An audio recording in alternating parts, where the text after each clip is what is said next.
Good morning students. अब हम next class continue कर रहे हैं। पिछली क्लास को हम कंटिन्यू करते हुए ये देखिए, मैं आपको वैदिक काल के बारे में बताया, मैंने आपको गुप्त काल के बारे में बताया। लंबे समय तक एक गुप्त काल चला था। आपने चंद्रगुप्त मौर्य का नाम सुना है। वे काफ़ी फेमस शासक रहे और जिन्होंने बहुत लंबे समय तक अपना राज्य किया। तो वैदिक काल के बाद जो गुप्त काल आया, जिसमें पूरी तरह से जेवर, आभूषण, अंतरिया, ये देखिए आप इस ड्राइंग में, अगर आप यहाँ पे पिक्चर जो आप देख रहे हैं, इसमें आप ये जो मूर्ति हमें मिली थी सभ्यता की खुदाई के दौरान, और उससे पता चलता है कि इस मूर्ति में इसकी जो ड्राइंग बनाई गई, तो सिर पर आप देख रहे हैं बहुत सुंदर सा महिला ने बालों को सजा रखा है।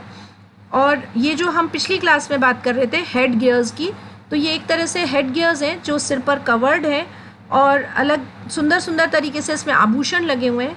ऊपर अभी भी स्टिल मूर्ति में आप देखेंगे तो ऊपर का हिस्सा केवल जेवर, बाजूबंद, गले में बड़े बड़े हार, कानों में झुमके, ये सब दिख रहे हैं मूर्ति के। और सामने आपको दिख रहा है एक धोती नुमा, नीचे आप कमर के नीचे के हिस्से को कवर्ड कर रखा है, और उसके ऊपर कमर पर बांधा हुआ है अंतरिया, जो एक लंबा सा पट्टा होता है जो दोनों पैरों के बीच में शरीर को कवर्ड रखता है।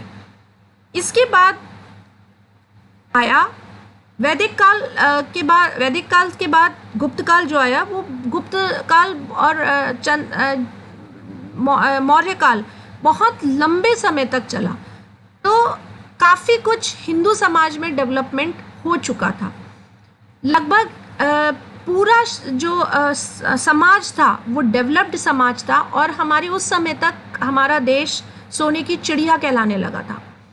क्योंकि सोने की चिड़िया यानी धन धान से, पैसों से, हमारे यहाँ पे जो आपने एक सुना होगा, भगवान राम के समय में कहा जाता था सतयुग और कलयुग। तो तब तक सतयुग था, उस समय समाज में सभी चीज़ें बहुत अच्छे से चल रही थी, चारों वर्ग बहुत अच्छे से चल रहे थे।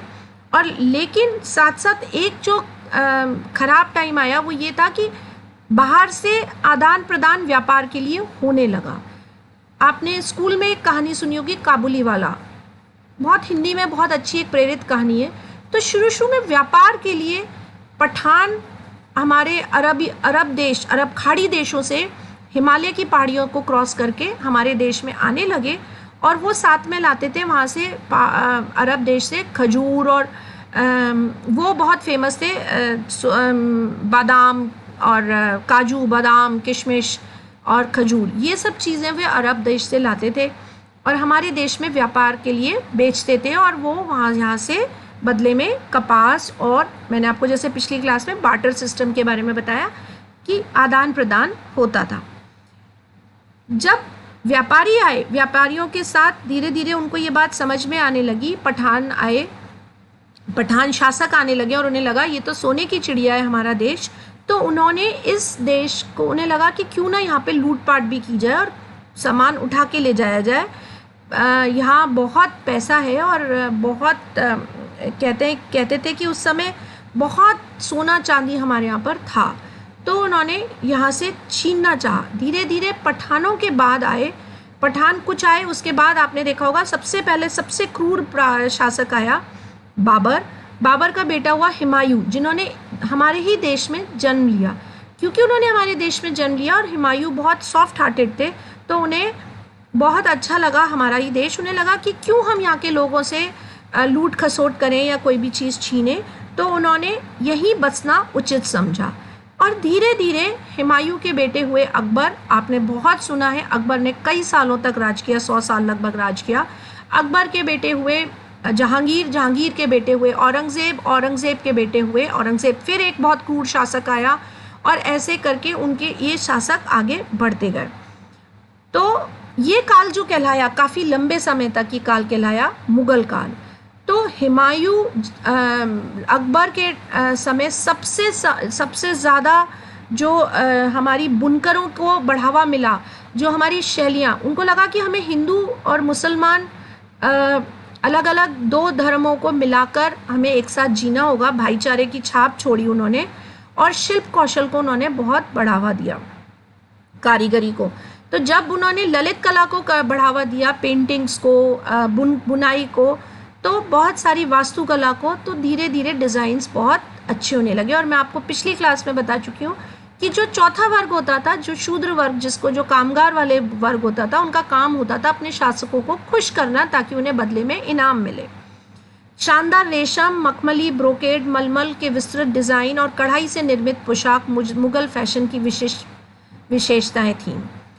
पुरुषों ने उत्तम डिज़ाइन वाले छोटे और लंबे वस्त्र या कोट पहने थे। अब धीरे धीरे बदलाव आया।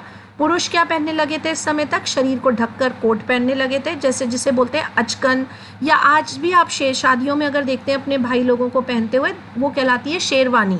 ये सब मुगल काल में आई थी। इन्हें चोगा कहा जाता था उस समय, शेरवानी को। इनके सिर पर पगड़ी, कमर पर पटका या सैश, पायजामा स्टाइल की पैंट पुरुषों के फैशन की ट्रेडमार्क थी। उनकी पगड़ी आमतौर पर हीरे और मोती, माणिक जैसे कीमती रत्नों और कीमती पत्थरों से सजी हुई होती थी। दूसरी ओर महिलाओं में, क्योंकि बाबर और पठान, मैंने आपको बताया, बहुत क्रूर शासक थे, और जब इन्होंने लूट खसोट, इससे पहले आपने अभी तक देखा, अभी जब आप वैदिक काल और गुप्त काल समझ रहे थे, तो आपने देखा मूर्तियों में, जो आप मूर्तियों को देख के समझ पाते हैं कि एक भी ऊपर पुरुष और महिला के शरीर के शारीरिक पहनावे में कोई अंतर नहीं था। तो इससे हमें क्या पता चलता है? इसका मतलब महिला और पुरुष को, महिलाओं को भी समाज में वही स्थान था जो पुरुषों का था। लेकिन जब आक्रमण होने लगे और जब लूट खसोट हुई, तो साथ साथ महिलाओं के ऊपर अत्याचार हुए, महिलाओं के साथ अमानवीय व्यवहार किया गया, तो पर्दा प्रथा चालू हुई। तब महिलाओं को अंदर रखा जाने लगा और महिलाओं को अपने आप को सिर से और मुंह से ढकने लगी।